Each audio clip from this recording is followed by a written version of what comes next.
Nag-add kog lamas kay para sa among pamahaw karong buntaga guys. Naka-add pud ko gulay. Kani siya duha ka sudan akong lutuon karong buntag kay hilig kay ni sila itlog. Pero itlog ngabutangan ako lamas guys. Ang akong isa nagbasa-basa na og kani ginaluto na nako amo ang pamahaw. Kaning itlog lima ni siya ka small og butangan ako ni siya kamatis di ay. Nakalimot kog add og kamatis so mag-add kog kamatis. Og giluno na nakong cabbage again. So mo na sila akong mga sakop si Pia na samad sayo kay naglawalaw dito sa gawas. Karon kay gisakita nagpuyo na og nisabay na siyang kuya nagbasa-basa or nagdrawing ba na siya daraa. Tapos ang iyang papa nagtuyok-tuyok kay naigipangita. Anyway guys, luto na ako ang corned beef ni cabbage. Isunod akong itlog. Wala na akong gihugasan na akong giluto og corned beef. Dara na ako nagluto og itlog pero dili na ako huruto ng itlog kay na ako'y anak nga dili ganahan nga nilamas. So anyway, ako na lang pagbigyan pod.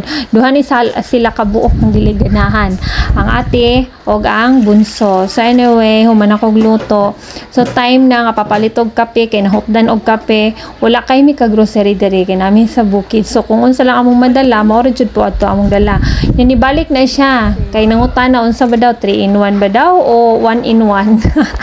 Nag-scooter na siya padulong og tindahan. Og tama man pag-abot niya ang iyang gipalit.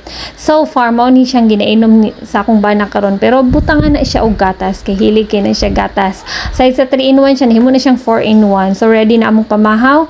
Pero kay naman mi saging guys. Ingani akong ginahimo sa saging wala na ko na siya ginadungag. Ginahimo na ko na siyang pagkaon sa buntag sa mga bata og amua kami tanan. Ako na silang panitan kay para wala na reklamo dito na lang sila kaon. So far mangaon mo po silang tanan og mahurot pud ang saging nga akong gibutang. Nya ko mo kaon na pud ko kay sige ra kog video.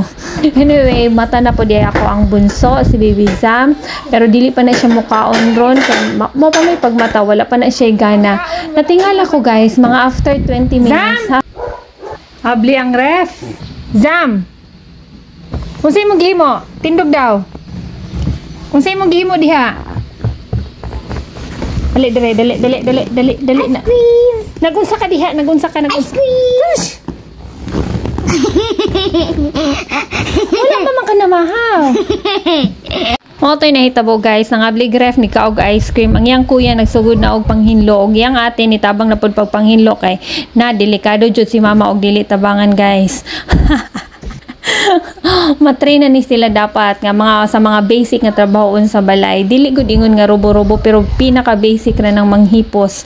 So anyway akong bana po ng hinlo, nag general cleaning siya kay wala daw hinlo-hinlo ang sulod. O niya ako dili na jud na ako maatiwan basta kaya sa akong oras ako adjud nang himuon pero pag dili na biyaan na ako oy pasagdaan na ako. Nakaligo na among Baby Zam iyang ate nakahipos na po daw siya. Sige lang basta nahipos na ang sulod.